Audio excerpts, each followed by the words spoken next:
Trump দাবি করছি Iran পারমাণবিক অস্ত্র অর্জন নগরীবের বিষয়ে যুক্তরাষ্ট্রের শর্ত মানিলই একই ওয়ারে তে ইঙ্গিত দি এই চুক্তি স্বাক্ষরিত হইলি তে নিজেও পাকিস্তান যাইতে প্রস্তুত।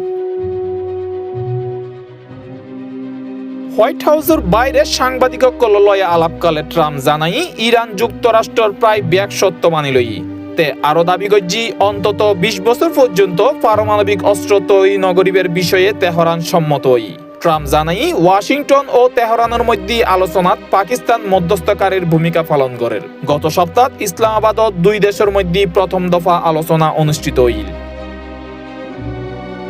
চুক্তি স্বাক্ষরলাই পাকিস্তানত যাইব কিনা এন প্রশ্নের জবাবে ট্রাম্প হই চুক্তি ইসলামাবাদত হইলি তে এড়েও যাইতে পারে এবং পাকিস্তানের নেতৃত্বের ভূয়সী প্রশংসা করে। তবে এখন পর্যন্ত যুক্তরাষ্ট্র বা ইরান কিয়াই দ্বিতীয় দফা আলোচনার সময়সূচি ঘোষণা না করে। I would go to Pakistan, yeah. Pakistan has been great. They've been so good. Islamabad, I might go, yeah. If the deal is signed in Islamabad, I might go. The field marshal has been great. The prime minister has been really great in Pakistan. So I might go. They want me to go. Trump দাবি করছি দুই দেশের মধ্যে চুক্তি হইবার সম্ভাবনা খুবই হাসাহাসি। ট্রাম্প আরো হই ইরান সমৃদ্ধ ইউরেনিয়াম হস্তান্তর করিবার লাই সম্মত হই যারেতে পারমাণবিক ধূলিকণা হিসেবে উল্লেখ করছি, যদিও এসব দাবির বিষয়ে এখনো পর্যন্ত আনুষ্ঠানিক প্রতিক্রিয়া না জানায়। ইন্দি মধ্যপ্রাচ্যের আরেক ঘটনা তো 10 দিনের যুদ্ধবিরতি কার্যকর হই যা ট্রাম্প ঘোষণা করছি। যুদ্ধবিরতি লইনে ইসরায়েলের মিশ্র প্রতিক্রিয়া দেখা গেই।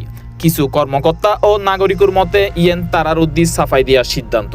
আরেক মিককে জানাই তারা যুদ্ধবিরতি মানতে রাজি হইলেও লেবাননের ভূখণ্ড জুড়ে হামলা বন্ধ ও ইসরায়েলি সেনা চলাচল সীমিত করিবে সত্ত্বেও দি। ইসরায়েলি সংবাদ মাধ্যম বরাতে জানা যায় যুদ্ধবিরতির আগে প্রধানমন্ত্রী দ্রুত নিরাপত্তা মন্ত্রিসভার বৈঠক ডাকে, তবে এডে আনুষ্ঠানিক কোনো ভোট নয় বলেও খবর পাওয়া গেই। বিশ্লেষকসকলের মতে ইসরায়েল ও হিজবুল্লাহর মধ্যে এই যুদ্ধবিরতি অত্যন্ত ভঙ্গুর। সামান্য উত্তেজনা তো ইয়েন ভাঙ্গি দিতে পারে। মধ্যপ্রাচ্য স্থায়ী শান্তি এখনো অনেক দূরের বিষয় বলেও মন্তব্য করছি। International desk, C+ TV।